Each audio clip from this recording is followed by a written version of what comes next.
Տեղի ունեցավ Գավառի մասնակցային բյուջետավորում 2026 գործընթացի ծրագիր առաջարկների նախնական գնահատման նիստը։ Գավառ համայնքից ծրագրային հայտեր էին ներկայացրել բնակիչներ, հասարակական կազմակերպություններ եւ նախաձեռնող խմբեր։ Նիստը մեկնարկեց տեղեկատվական ելույթներով, որոնք ներկայացրեցին Գավառում գործընթացի պատասխանատուներ համայնքապետարանի աշխատակիցներ Հակոբ Սարգսյանն ու Ռիփսիմե Զանգիզորյանը։ Ելույթներում արտացոլվեցին գործընթացի նախորդ տարիներին իրականացված եւ այս տարի իրականացվելիք գործողությունները։ Մենք ավականու կողմից հաստատված այս տարի բյուջե ունեցանք նախատեսված գումար, նաև պետական սուբսիդավորում ունենք մասնակցային բյուջետավորման ծրագրի համար, որպեսզի ծրագրեր ներկայացնեն բնակիչները, իրազեկման փուլը արդեն անցկացրել ենք համագործակցելով ակտիվ քաղաքացիների, հասարակական կազմակերպությունների հետ, ինչպես նաև այս տարի ուսումնական հաստատությունների հետ ենք փորձել համագործակցել իրազեկման փուլում, իսկ հիմա մենք արդեն գտնվում ենք գնահատման փուլում, առաջարկներ ընդունել ենք։ Նիստը վարեց գնահատող հանձնաժողովի նախագահ Գավառ համայնքի ղեկավարի առաջին տեղակալ Գրիգոր Դաշտոյանը։ Հանձնաժողովի կազմում ընդգրկված են նաև համայնքապետարանի, հասարակական կազմակերպությունների, ավականու, մշտադիտարկում իրականացնող կազմակերպությունների ներկայացուցիչներ։ Գավառը այն օրինակելի համայնքներից է, որ մշտապես ակտիվ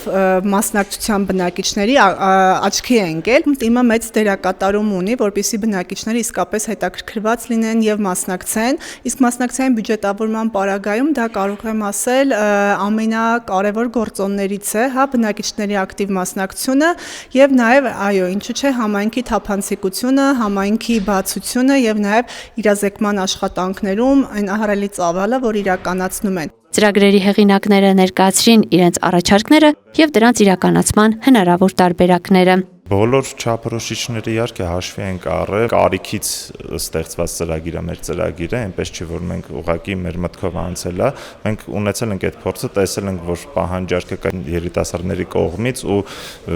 բնականաբար ներկայացրել ենք նս ծրագիր, որպեսզի հետագայում երիտասարդների ուզածով լինի, իրանք ապրեն այնպիսի համայնքում, ինչպիսին որ իրենք են պատկերացնում։ Այս տարի ներկայացվել են 9 ծրագրային առաջարկներ, որոնք ուղղված են համայնքային զարգացման տարբեր ոլորտներին։ Դրանք մշակութային, կրթական, մարզական, ենթակառուցվածքային եւ հանրային միջավայրի բարելավման ուղղված նախաձեռնություններն են։ Ծրագրերից 4-ն արժանացավ գնահատող հանձնաժողովի հավանությանը։ Դրանք կներկայացվեն ավականու հաստատմանը եւ կդրվեն քվեարկության։ Քվեարկության փուլը հաղթարած ծրագրերը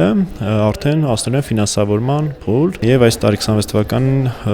նախատեսում ենք բավականին հետաքրքիր նոր ծրագրեր եւ փորձելու ենք այդ ծրագրերը կյանքի կոչել։ Լավ պրակտիկա է նաեւ դա համայնք, պետություն եւ քաղաքացի, այս շղթայի կայացման համար։ Այսօր մասնակցային բյուջետավորումը Հայաստանում ամենակայացած մասնակցային մեխանիզմներից է սպայդրությամբ։ Մշտադիտարկում իրականացնող կազմակերպությունների ներկայացուցիչները նշեցին, որ նախնական գնահատման փուլը իրականացվեց հաստատված ընթացակարգերին եւ մասնակցային բյուջետավորման ուղեցույցի պահանջներին համապատասխան։ Ալվարդ Մանուկյան, Սարգիս Ալավերդյան, Գավառ հեռուստաընկերություն, Գեղամա օր։